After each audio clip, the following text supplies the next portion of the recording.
Assalamualaikum warahmatullahi wabarakatuh.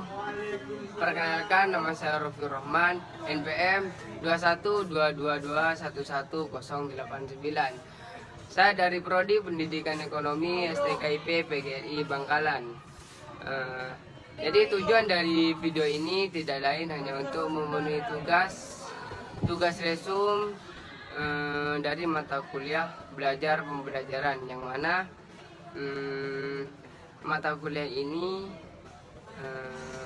dibimbing oleh Bapak Yusrianto Soleh MPD. Baik, langsung saja ke videonya.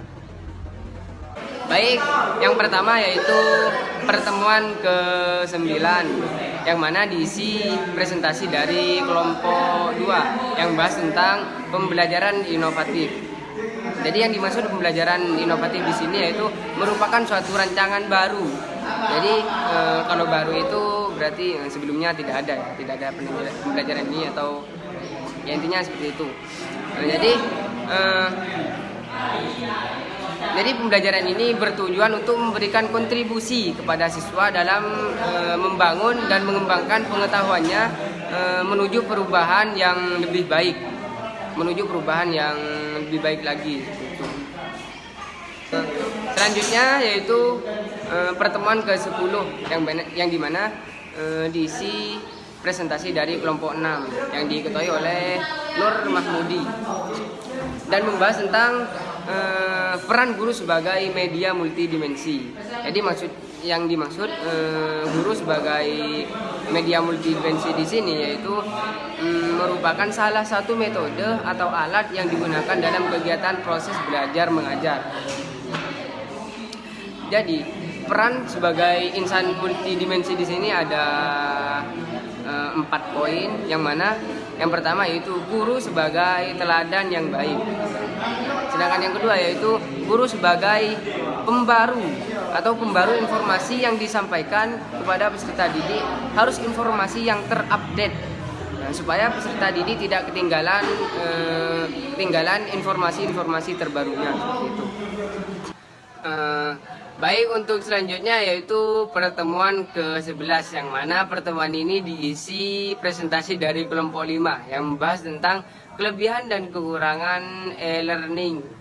Jadi yang dimaksud e-learning di sini yaitu merupakan sebuah metode pembelajaran yang memanfaatkan teknologi yang dapat diakses menggunakan internet dimanapun dan kapanpun, secara online atau daring seperti itu.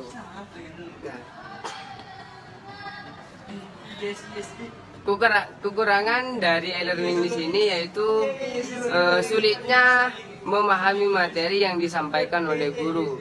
Sedangkan kelebihannya yaitu bisa belajar dengan santai tanpa peraturan dari seorang guru. Itu. Selanjutnya yaitu pertemuan selanjutnya.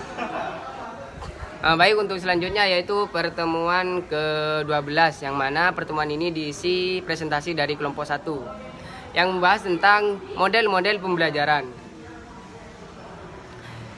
Yang dimaksud model-model pembelajaran di sini yaitu merupakan suatu model yang disampaikan oleh pendidik kepada peserta didik yang disusun secara sistematis dengan tujuan mencapai pembelajarannya gitu.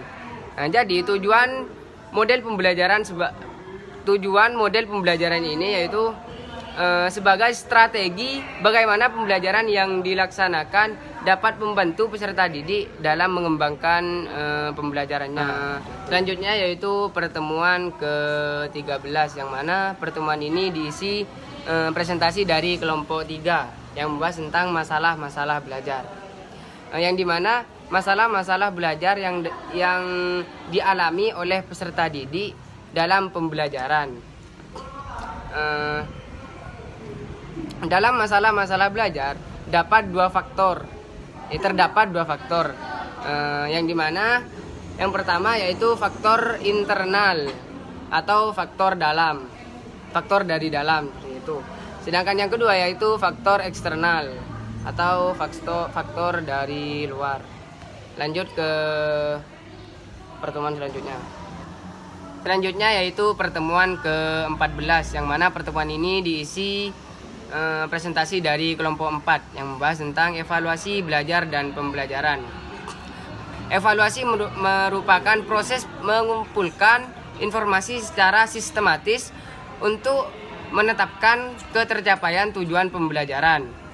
Manfaat evaluasi ini yaitu meningkatkan kualitas pembelajaran dan mengetahui sejauh mana kemampuan peserta didik dalam pembelajaran. Pendidik juga dapat mengadakan evaluasi ketika di akhir pembelajaran UTS maupun UAS. Terima kasih. Mungkin cukup sekian dari saya. Kurang lebihnya mohon maaf. Wabillahi taufik wal hidayah. Wassalamualaikum warahmatullahi wabarakatuh.